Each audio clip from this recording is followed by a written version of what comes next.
अगर मैं तुमसे पूछूं, क्या तुम्हारे जीवन में सब कुछ ठीक है लेकिन फिर भी मन भारी रहता है? और अगर मैं कहूं ये भारीपन कोई गलती नहीं है बल्कि एक संकेत है। हम सब दुख से बाहर निकलना चाहते हैं, कोई ध्यान में, कोई रिश्तों में, कोई भविष्य की उम्मीद में। लेकिन बुद्ध ने कुछ ऐसा कहा था जो सुनने में बहुत सरल है और समझने में पूरी जिंदगी लग जाती है। उन्होंने कहा, दुख से बाहर जाने का कोई रास्ता है ही नहीं, क्योंकि जिस दिशा में तुम भाग रहे हो वही दिशा दुख को जिंदा रखती है। इस कहानी में मैं तुम्हें कोई समाधान नहीं दूंगा, कोई तरीका नहीं बताऊंगा। मैं सिर्फ तुम्हें दुख को वैसे ही देखने दूंगा जैसा वो है। और अगर तुम अंत तक रुके तो हो सकता है दुख अपने आप गिर जाएगा। तो चलिए कहानी की ओर चलते हैं। बहुत पहले की बात है। गंगा के किनारे बसा हुआ एक छोटा सा नगर था। नाम था शांतिपुर। नाम के विपरीत वहां के लोगों के मन में शांति कम और अशांति ज्यादा थी।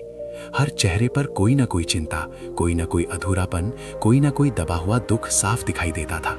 उसी नगर में रहता था एक युवक, आरव। आरव के पास सब कुछ था, फिर भी कुछ नहीं था। उसके पिता नगर के प्रतिष्ठित व्यापारी थे। धन की कोई कमी नहीं थी।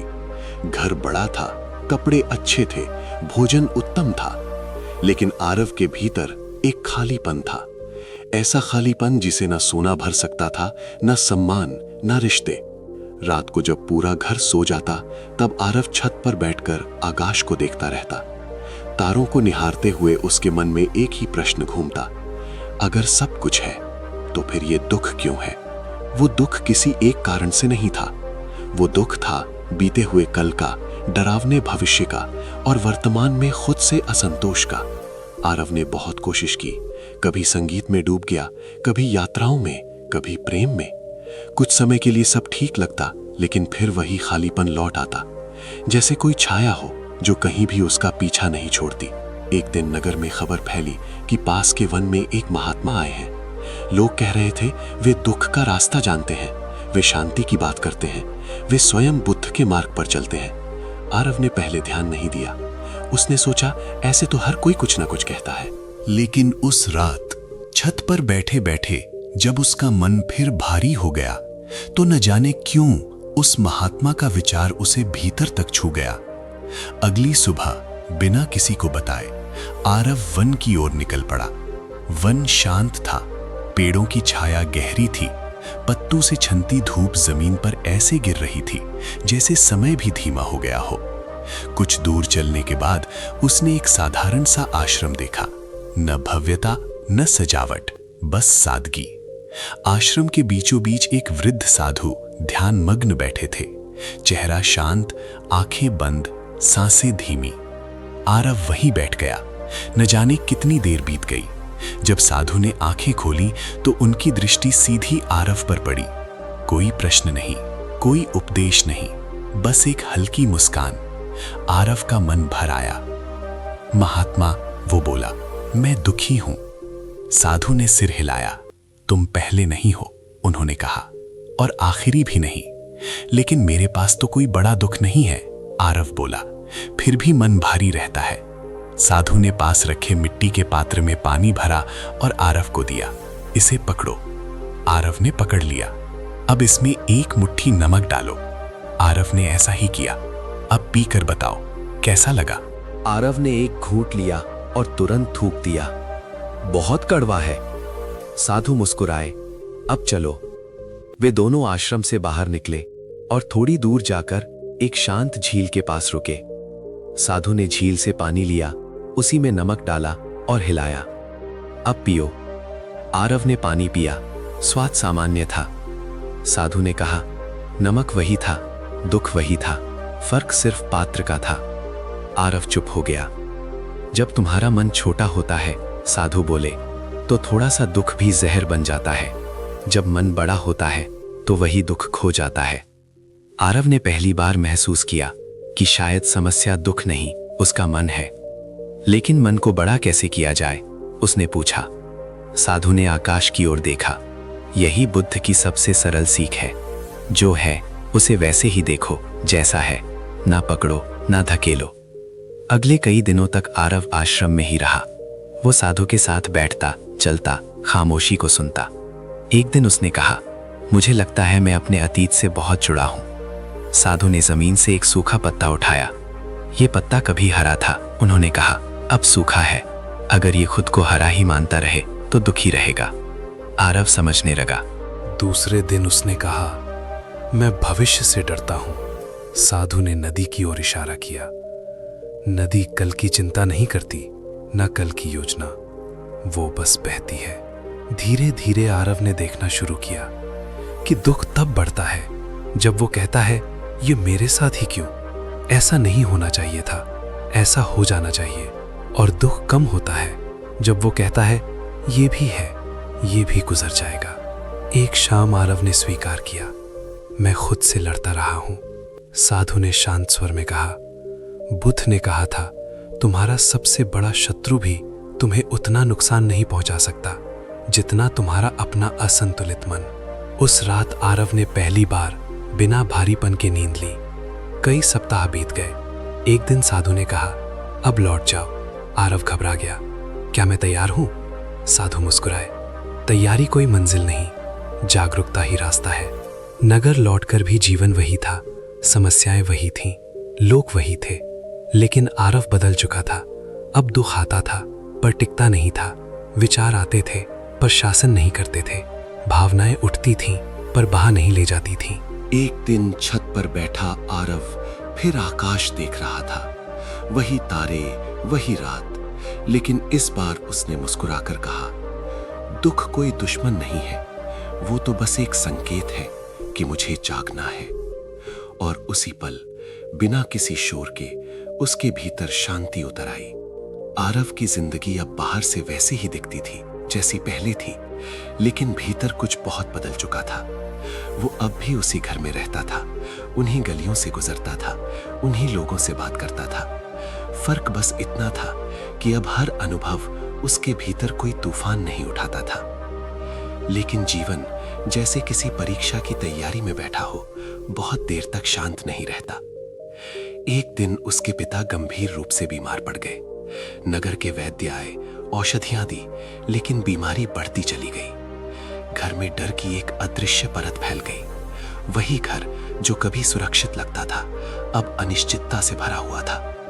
आरव पहली बार फिर पुराने डर के करीब पहुंचा। रात को पिता के कक्ष के बाहर बैठा हुआ वो खुद को देख रहा था। भीतर चिंता उठ रही थी, अगर उन्हें कुछ हो गया तो मैं अकेला रह जाऊंगा, सब कुछ बदल जाएगा। विचारों की वही पुरानी भीव। एक क्षण के लिए उसे लगा शायद वो सब कुछ भूल गया है जो उसने सीखा था, लेकिन तभी उसे साधु की आवाज याद आई। दुख का ना आना शांति नहीं है, दुख के आने पर भी जागरूक रहना ही शांति है। आरव ने अपनी आंखें बंद की। उसने डर को रोका नहीं, ना ही उसे भगाने की कोशिश की। उसने बस उसे देखा। डर था, सांस तेज थी, सीना भारी था, लेकिन वो डर वो नहीं था, वो बस उसके भीतर उठ रही एक अवस्था थी। पहली बार उसने महसूस किया, दुख अब भी है, पर मैं उसमें डूबा नहीं हूं। कुछ दिनों बाद उसके पिता चल बसे। घर में रोना था, शोक था, रिश्तेदार थे, रस्में थीं, हर किसी की आंखों में आंसू थे। आरव की आंखें भी नम थीं, लेकिन उसका मन शांत था। ये शांति अजीब थी, न ठंडी न कठोर, बस गहरी। एक रिश्तेदार ने उसे अलग ले जाकर कहा, तुम रो क्यों नहीं रहे? तुम्हें दुख नहीं है क्या? आरव ने धीरे से उत्तर दिया, दुख है, लेकिन अब वो मुझे तोड़ नहीं रहा। उस रात वो फिर छत पर बैठा, वही आकाश, वही तारे, लेकिन अब सवाल बदल चुका था। अब वो ये नहीं पूछ रहा था दुख क्यों है, अब वो पूछ रहा था दुख मुझे क्या दिखाना चाहता है। कुछ महीनों बाद आरव ने व्यापार की जिम्मेदारी संभाली। लेन देन, लाभ हानि, लोगों की चालाकियां, सब कुछ फिर से उसके सामने था। कई बार नुकसान हुआ, कई बार धोखा मिला। पहले ये सब उसे भीतर से जला देता था, अब वो जलन को पहचान लेता था। एक दिन व्यापार में बड़ा घाटा हुआ, साझेदार ने धोखा दिया।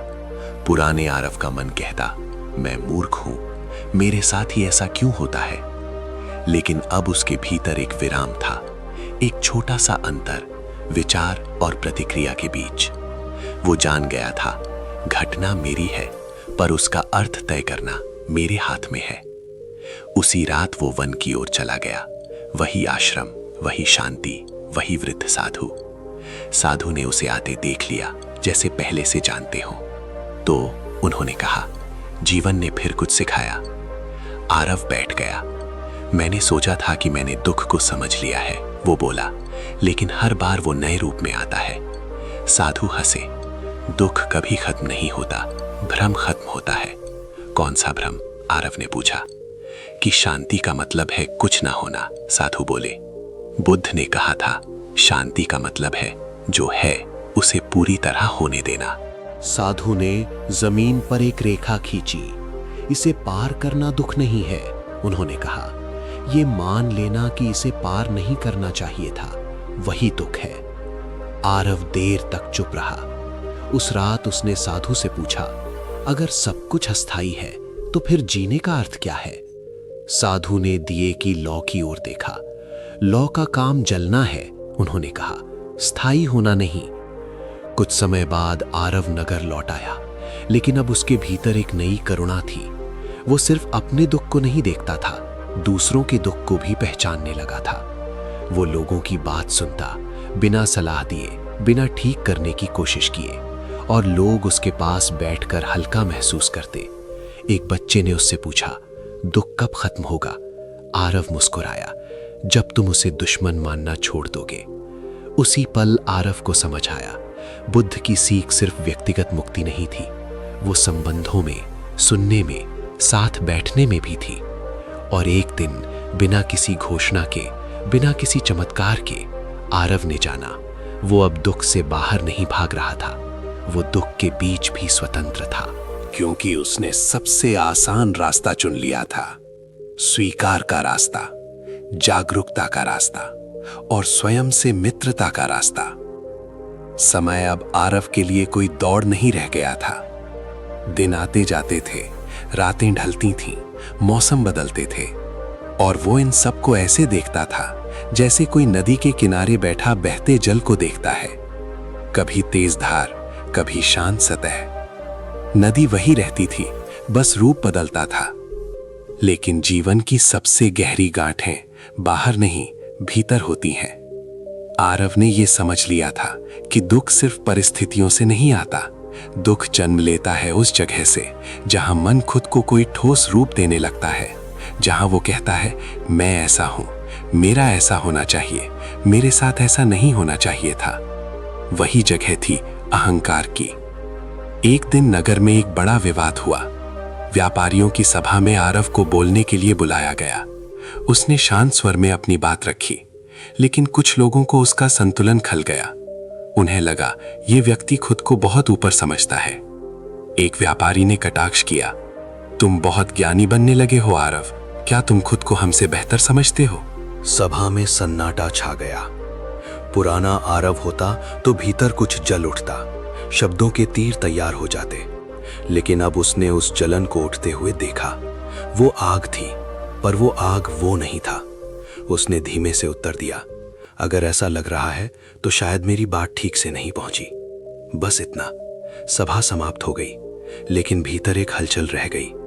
रात को जब वो अकेला बैठा तो एक आवाज उठी, क्या सच में मैं खुद को दूसरों से अलग समझने लगा हूं? वो तुरंत वन की ओर चला गया। आश्रम वैसा ही था, सादा, शांत। वृद्ध साधु उसे देखकर मुस्कुराए। आज मन भारी है, उन्होंने कहा। आरव बैठ गया। मैंने क्रोध को नहीं चुना, वो बोला, लेकिन अहंकार को पहचानना कठिन है, वो तो चुपचाप आता है। साधु ने एक पत्थर उठाया और हथेली पर रखा। ये पत्थर भारी नहीं है, उन्होंने कहा, लेकिन अगर तुम इसे लगातार पकड़े रहो तो बोझ बन जाएगा। अहंकार यही है, उन्होंने आगे कहा, कोई समस्या नहीं जब तक तुम उसे थामे नहीं रहते। आरव ने आंखें बंद की। उसे दिखा कितनी बार उसने खुद को समझदार, जागृत, अलग मान लिया था। वही सूक्ष्म गर्व, वही सूक्ष्म दूरी। बुद्ध ने कहा था, साधु बोले, जब तुम कहते हो मैं मुक्त हूं, वहीं तुम बंध जाते हो। उस रात आरव देर तक बैठा रहा। पहली बार उसने देखा कि आध्यात्मिकता भी एक पहचान बन सकती है और वही पहचान दुख का कारण बन सकती है। कुछ समय बाद नगर में अकाल जैसी स्थिति आ गई। अन्न की कमी होने लगी, गरीबों की हालत बिगड़ने लगी। लोग सहायता के लिए आरव के पास आने लगे। उसने मदद की, बिना नाम के, बिना दिखावे के।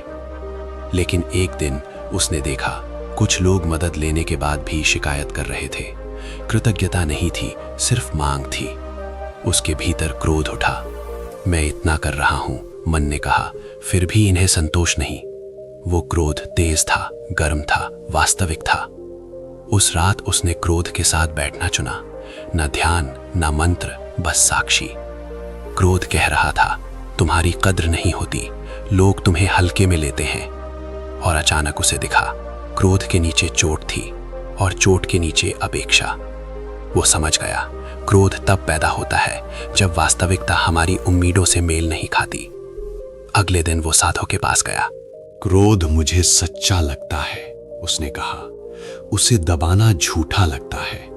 साधु ने सिर हिलाया। बुद्ध ने कभी दबाने को नहीं कहा, उन्होंने कहा। उन्होंने देखने को कहा। क्रोध बादल है, साधु बोले, तुम आकाश हो। आरव को पहली बार क्रोध से डर नहीं लगा। वो जान गया, जब उसे देखा जाए तो वो खुद बिखर जाता है। लेकिन सबसे कठिन पाठ अभी बाकी था, आसक्ति। आरव के जीवन में एक स्त्री आई, अनाया। उसकी आंखों में गहराई थी, उसकी उपस्थिति में शांति थी। दोनों के बीच कोई जल्दबाजी नहीं थी, सिर्फ साथ होना। धीरे धीरे आरव ने महसूस किया, अब उसका मन अनाया की उपस्थिति चाहता है। उसकी अनुपस्थिति में खालीपन होने लगता है। वो चौंका। क्या ये प्रेम है? उसने खुद से पूछा, या आसक्ति? ये प्रश्न उसे भीतर तक हिला गया। एक दिन अनाया ने कहा कि वो दूसरे नगर जा रही है, कुछ समय के लिए। आरव मुस्कुराया, लेकिन भीतर कुछ टूट सा गया। उस रात नींद नहीं आई। मन कह रहा था, अगर वो चली गई तो मैं अधूरा रह जाऊंगा। वो साधु के पास पहुंचा। मैं डर रहा हूं, उसने स्वीकार किया। शायद मैंने फिर किसी चीज को अपना आधार बना लिया है।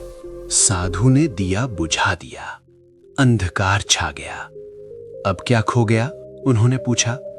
रोशनी, आरव बोला। साधु ने दिया फिर जला दिया। रोशनी गई नहीं थी, उन्होंने कहा, बस रूप बदला था। प्रेम वो है, साधु बोले, जो दूसरे को मुक्त देख सके। आसक्ति वो है जो दूसरे को जरूरत बना ले।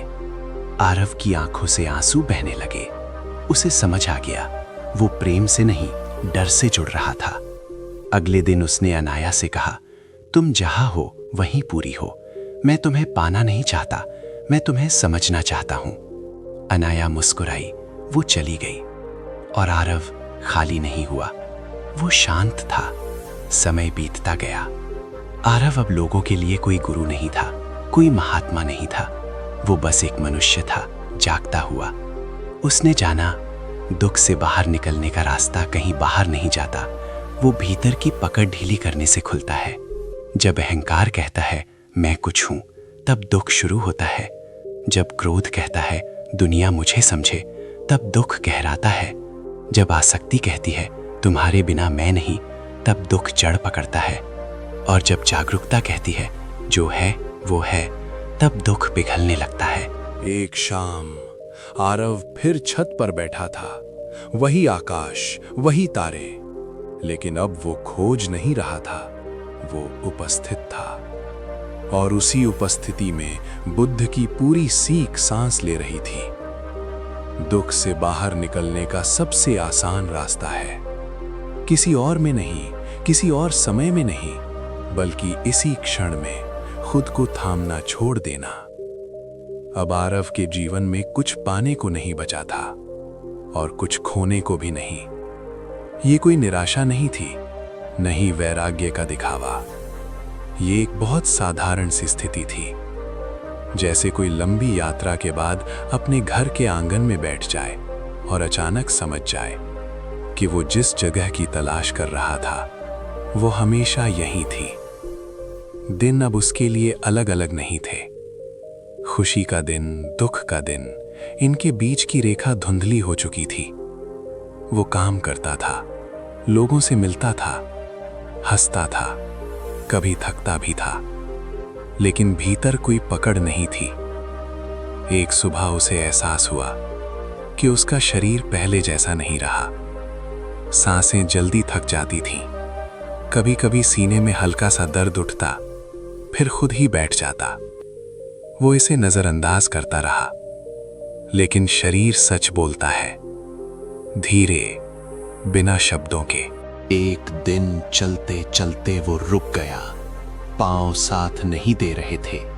आसपास के लोगों ने उसे सहारा दिया। वैद्य ने जांच के बाद कहा, अब समय को ज्यादा खींचा नहीं जा सकता। ये शब्द सुनकर किसी और का मन हिल जाता, आरव का नहीं।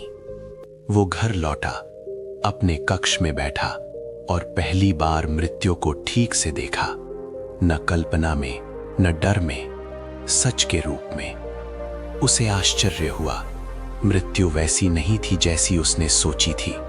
न डरावनी, न अंधेरी।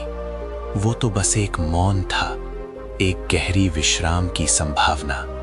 उस रात वो वन की ओर नहीं गया। उसने जाना, अब कोई गुरु बाहर नहीं है। वो छत पर बैठा, वही आकाश, वही तारे, लेकिन इस बार उसने उनसे कुछ पूछा नहीं। वो बस उनके साथ था। दिन बीतते गए, शरीर कमजोर होता गया, लेकिन मन और साफ। जैसे जैसे सांसें कम होती जा रही थीं, वैसे वैसे विचार भी। एक दिन अनाया लौटी। उसने आरव को देखा, दुबला, शांत, मुस्कुराता हुआ।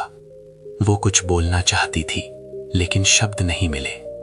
आरव ने उसकी आंखों में देखा और कहा, तुम्हें कुछ ठीक करने की जरूरत नहीं है। वे दोनों चुप बैठे रहे। ये चुप्पी किसी खालीपन की नहीं थी, ये पूर्णता की चुप्पी थी। अनाया की आंसू गिरे। आरव ने उन्हें देखा, बिना दुख के। रो, उसने कहा, आंसू भी जीवन का हिस्सा है। कुछ दिनों बाद उसने अपने घर के दरवाजे सबके लिए खुले रखे। लोग आते, बैठते, चुप रहते, चले जाते।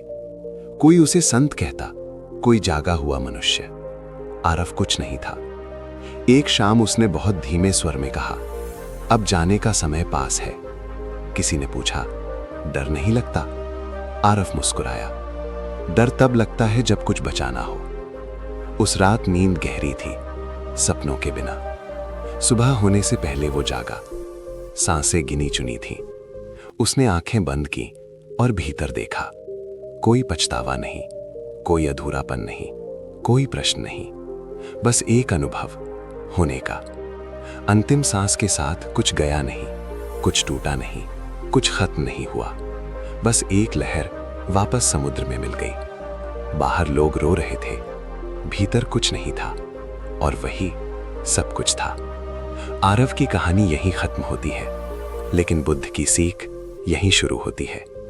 दुख इसलिए नहीं है कि जीवन कठिन है, दुख इसलिए है क्योंकि हम जीवन को अपनी शर्तों पर चलाना चाहते हैं। और जब शर्तें गिर जाती हैं, जब पकड़ छूट जाती है, जब हम जीवन को वैसा ही होने देते हैं जैसा वो है, तब दुख का कोई स्थान नहीं बचता, न जीवन से बाहर, न मृत्यु के भीतर।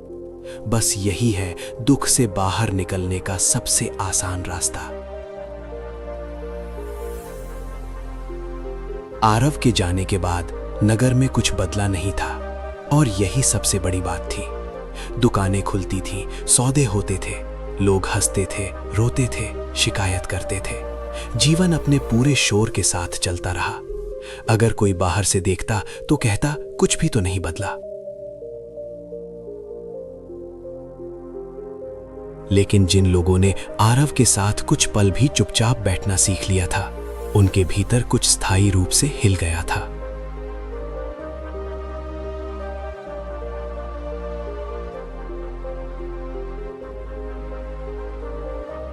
आरव की मृत्यु को लोग अलग अलग तरह से याद करते थे। कोई कहता वो बहुत शांत था, कोई कहता वो बहुत अजीब था, कोई कहता वो बहुत साधारण था, और कुछ ऐसे भी थे जो कुछ कह ही नहीं पाते थे। उनके लिए वो कोई शब्द नहीं था, बल्कि एक अनुभव था, जैसे किसी गर्म दिन में अचानक ठंडी हवा का झोंका।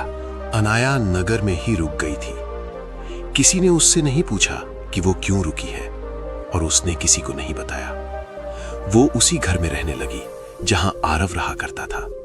कमरे वैसे ही थे, सादे, बिना सजावट के। दीवारों पर कुछ नहीं टंगा था, जैसे कोई चाहता हो कि बाहर कुछ भी ध्यान न खींचे ताकि भीतर देखा जा सके। कई रातों तक अनाया ठीक से सो नहीं पाई। उसे आरव की याद नहीं आती थी, कम से कम वैसी नहीं जैसी लोग याद को समझते हैं। कोई दृश्य नहीं, कोई संवाद नहीं, कोई पछतावा नहीं, बस एक अजीब सी उपस्थिति, जैसे वो गया ही नहीं हो। एक रात वो छत पर बैठी थी।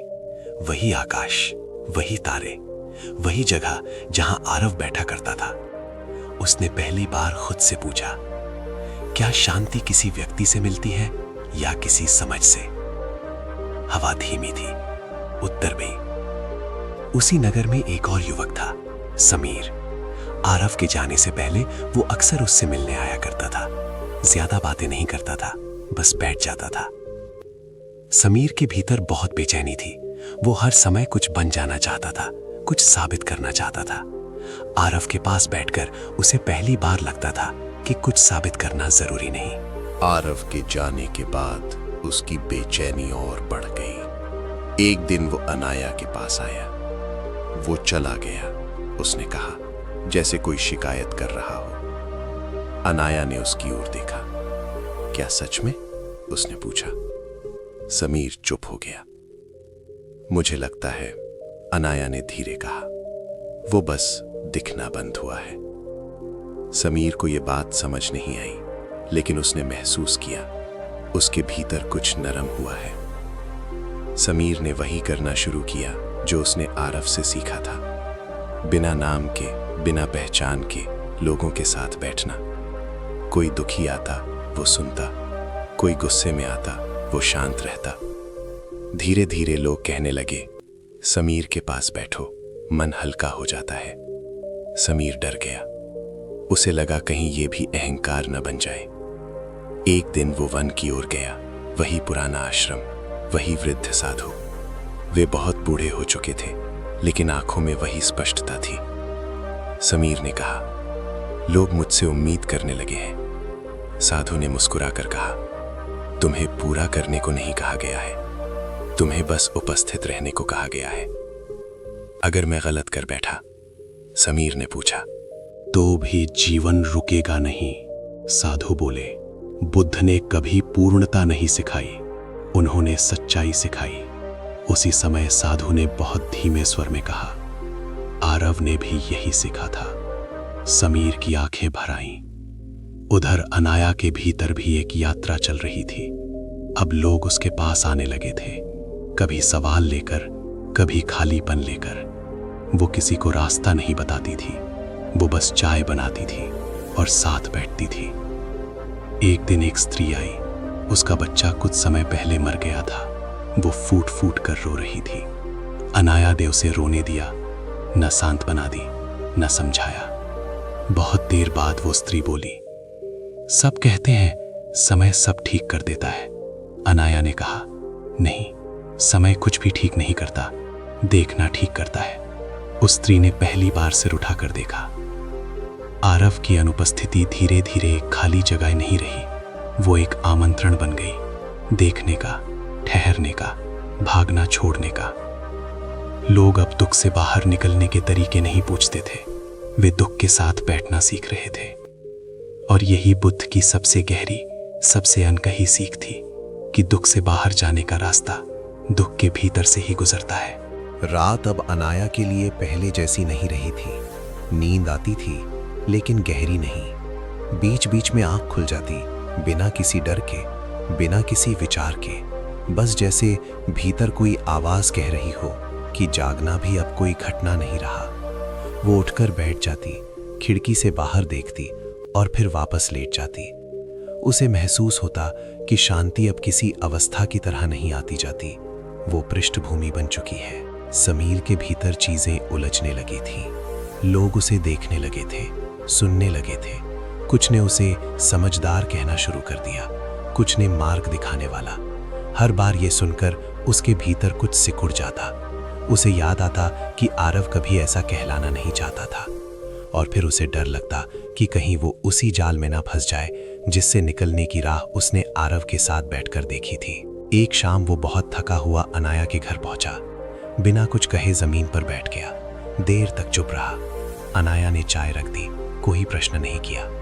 बहुत देर बाद समीर बोला, मैं टूट रहा हूं। अनाया ने सिर हिलाया, जैसे कह रही हो ठीक है, मुझे लगता है। वो आगे बोला, मैं शांति को बचाने की कोशिश कर रहा हूं। अनाया ने पहली बार उसकी ओर सीधे देखा।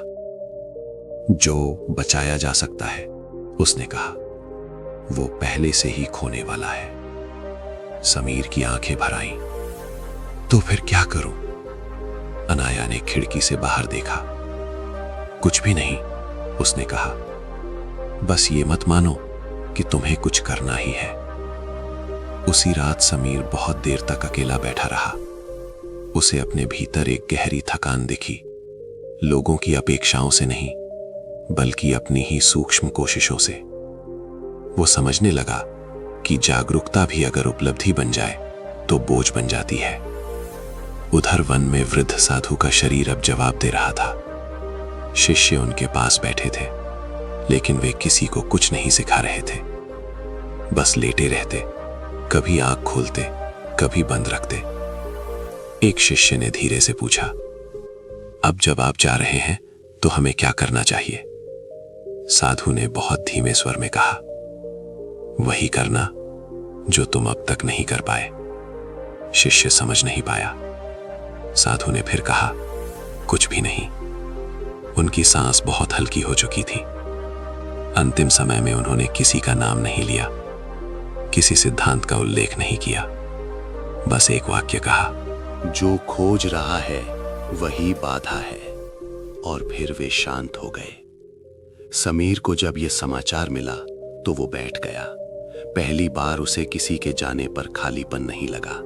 उसे लगा कुछ और गिर गया है, कोई और सहारा हट गया है, और उसी हटने में कुछ खुल गया। अगले दिनों में समीर लोगों से मिलने से बचने लगा। उसने खुद को एक छोटे से कक्ष में सीमित कर लिया। लोग समझे वो साधना में है, लेकिन वो कुछ भी नहीं कर रहा था। बस बैठता था, उठता था, खाता था, सोता था। और इस साधारणता में वो पहली बार अपने भीतर की बेचैनी को पूरी तरह गिरते देख रहा था। एक दिन उसे लगा अब वो किसी को हल्का नहीं कर रहा, न खुद को न दूसरों को। और उसी क्षण उसने देखा, यही हल्कापन है। अनाया अब कम बोलती थी। लोग आते, बैठते, चले जाते। वो किसी को याद नहीं रखती थी, किसी को छोड़ती नहीं थी। सब जैसे आते जाते बादल थे। एक बच्चे ने उससे पूछा, तुम हमेशा चुप क्यों रहती हो? अनाया मुस्कुराई, क्योंकि अब शब्दों से पहले कुछ और बोलता है। नगर में धीरे धीरे ये स्पष्ट होने लगा कि आरव कोई केंद्र नहीं था, वो तो बस एक दर्पण था। और अब वो दर्पण टूट चुका था, ताकि हर कोई खुद को बिना सहारे देख सके। कुछ लोग भटके, कुछ लोग नाराज हुए, कुछ लोग आगे बढ़ गए, और कुछ बस रुक गए। रुकना ही अब क्रांति बन गया था। एक सुबह समीर और अनाया साथ बैठे थे। कोई उद्देश्य नहीं था, कोई योजना नहीं थी। समीर ने कहा, अब मुझे नहीं लगता कि कुछ समझना बाकी है। अनाया ने उत्तर दिया, और यही समझ की अंतिम सीमा है। हवा चली, पत्ते हिले, जीवन चलता रहा। किसी ने बुद्ध का नाम नहीं लिया, किसी ने दुख की परिभाषा नहीं दी, किसी ने मुक्ति की घोषणा नहीं की। फिर भी दुख अब वैसा नहीं था, क्योंकि उसे हटाने की कोशिश बंद हो चुकी थी। और जब कोशिश बंद होती है तो जो बचता है वही सत्य होता है। सुबह बहुत साधारण थी, न कोई विशेष रोशनी, न कोई संकेत। जैसे हर सुबह होती है वैसी ही। पक्षी बोले, लोग उठे, चूल्हे जले। जीवन ने किसी से अनुमति नहीं ली। समीर अकेला बैठा था, ना ध्यान में, ना सोच में, बस बैठा हुआ। भीतर कोई प्रश्न नहीं था कि अब आगे क्या। पहली बार उसे यह भी नहीं लग रहा था कि अब सब ठीक है। ठीक और गलत दोनों शब्द जैसे अर्थ खो चुके थे। उसने देखा कि मन अब भी कभी कभी कुछ पकड़ने की कोशिश करता है, कभी किसी पुराने अनुभव को, कभी किसी शांति के स्वाद को। लेकिन वो पकड़ अब कमजोर थी, जैसे हाथ अपने आप खुल जाता हो। अनहाया पास आई और बैठ गई। दोनों के बीच कोई रिश्ता नहीं बचा था जिसे निभाया जाए, और कोई दूरी नहीं थी जिसे पाटा जाए। सिर्फ साथ बैठना था, बिना कारण। बहुत देर बाद समीर ने कहा, अब मुझे लगता है कि मैं दुख से बाहर नहीं हूं। अनाया ने उसकी ओर देखा, और ना ही भीतर। उसने कहा। यह सुनकर समीर हंसा। पहली बार ऐसी हंसी जिसमें कोई राहत नहीं थी, कोई जीत नहीं थी, बस हंसी। उसे समझ आ रहा था कि जितने भी वर्षों तक वो दुख से बाहर निकलने की कोशिश करता रहा, वही कोशिश दुख को जिंदा रखते रही, जैसे कोई अपनी ही परछाई से भागता रहे। अब वो भाग नहीं रहा था, अब वो खड़ा भी नहीं था, अब वो कुछ भी नहीं कर रहा था, और यही पर्याप्त था।